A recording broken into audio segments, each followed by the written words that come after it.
You know, there's a lot of talk these days about appearances, how they shape our views of the world and the people in it.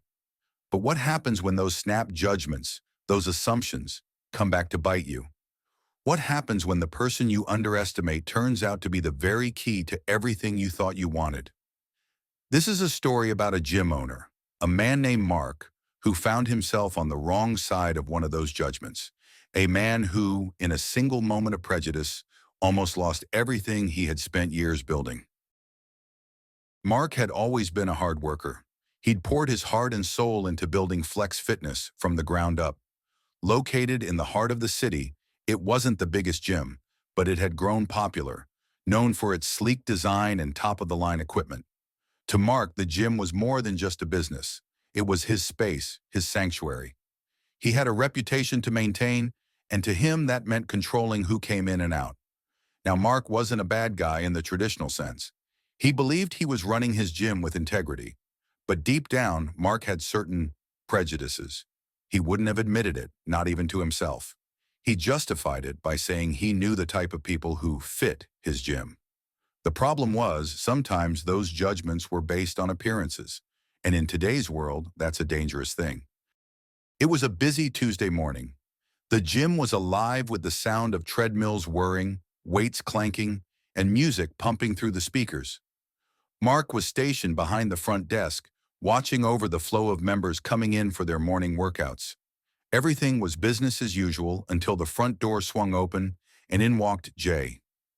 Now, Jay wasn't just another guy off the street. He was tall, muscular, with the kind of build that said he knew his way around a gym. Dressed in simple but well-fitted athletic wear, he had an air of quiet confidence. There was nothing flashy about him, but you could tell by the way he carried himself that he took fitness seriously. But as Jay walked toward the front desk, Mark's expression shifted. His eyes narrowed slightly. Whether it was Jay's appearance or something else Mark didn't know, he just felt uneasy. Mark stood up straight as Jay approached the counter. "Morning," Jay said with a friendly smile. "I'm looking to join the gym. Can I take a look around?" For a moment, Mark didn't respond. He looked Jay up and down, as if trying to decide what kind of person he was dealing with.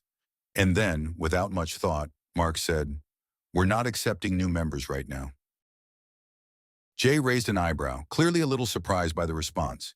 He glanced around the gym, noticing the promotional posters for new memberships and the sign right outside that read, "Join today.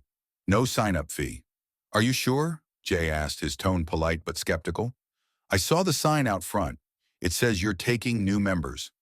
Mark, feeling his control of the situation slipping, crossed his arms.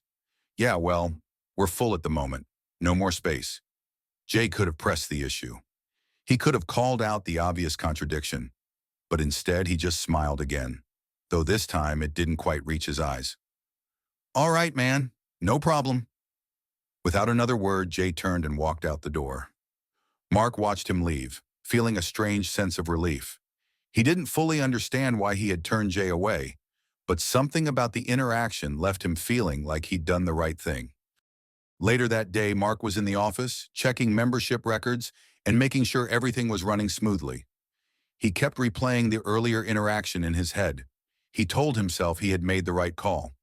The gym had a certain image to uphold after all. He couldn't just let anyone in. Maybe Jay was trouble. Maybe he wouldn't fit in with the other members. But there was a small voice in the back of Mark's mind, one that whispered doubts he didn't want to acknowledge. Was it really about the gym's image? Or was it about something else, something uncomfortable, something personal? Mark pushed those thoughts aside, focusing instead on the busy evening ahead.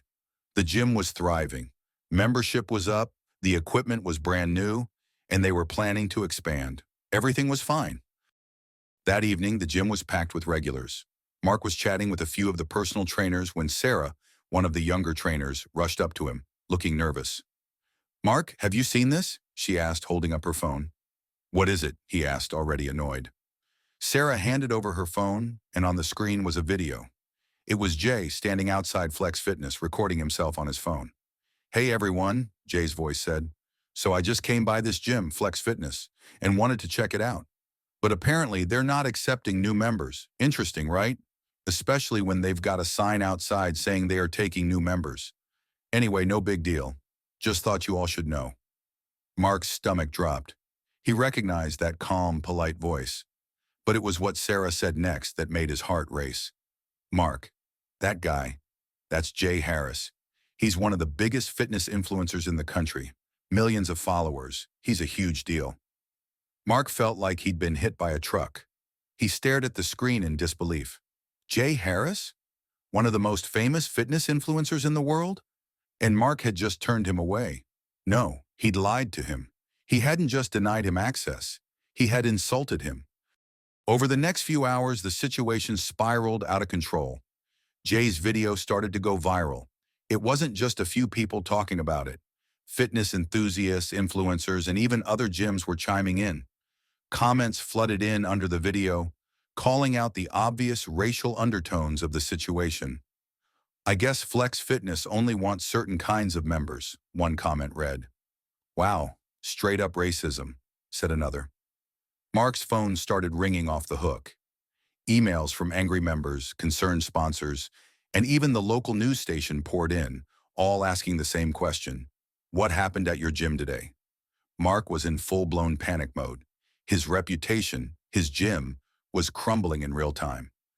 The next morning, Mark knew he had to do something. He drafted a public apology and sent it to every member of the gym, posted it on social media, and even reached out to Jay directly. In the message, he apologized for what had happened, saying it was a misunderstanding. He even offered Jay a free lifetime membership and promised to make changes to the gym's policies.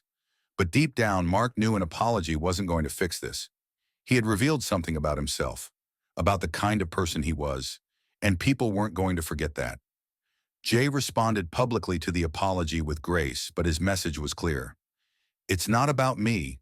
It's about the culture we create in our communities.